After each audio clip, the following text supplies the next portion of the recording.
The Joe Rogan Experience. But it had to be really odd to be working that much and be a young girl.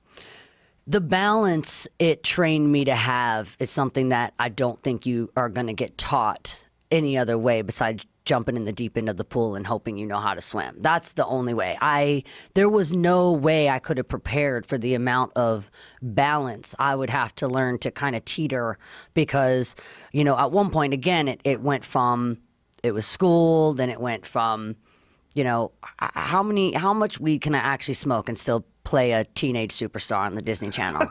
and then like What's the answer to that question? More than you would fucking think. I remember one time when, and I don't smoke anymore, and I'm sober. How long have you been sober but for? I've been sober since pretty much the vocal surgery kind of did it for me, because I just learned so much about the effects, which again, you're just not taught. It's not really the drinking, it's staying up all night. You know, once you have your drink, you end up smoking. And I've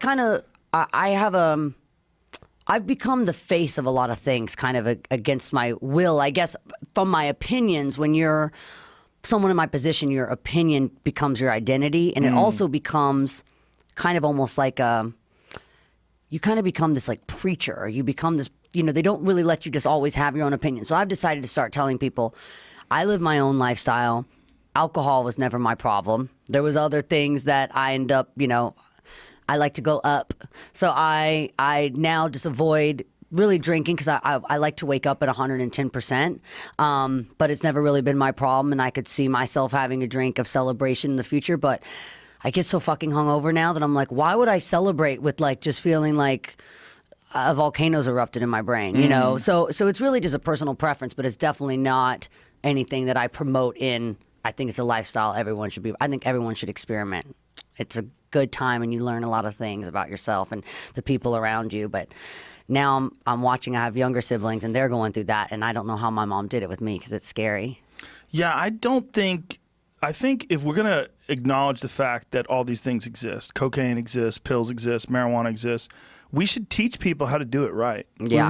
I mean, you're leaving children. It's the same thing with sex, right? Yeah. We leave children to there's the information that they're going to get is from other kids. Yeah. And if you're learning about sex from another 14-year-old, or you're learning about coke from a 14-year-old, that's not good. Yeah. Like we play this game with children where we try to pretend that, you know, they live in a movie. All right, well, listen to this. It's actually funny you bring this up, because I had the idea this week, not that I really have time to do this in the near future, but I would like to at some point in my life.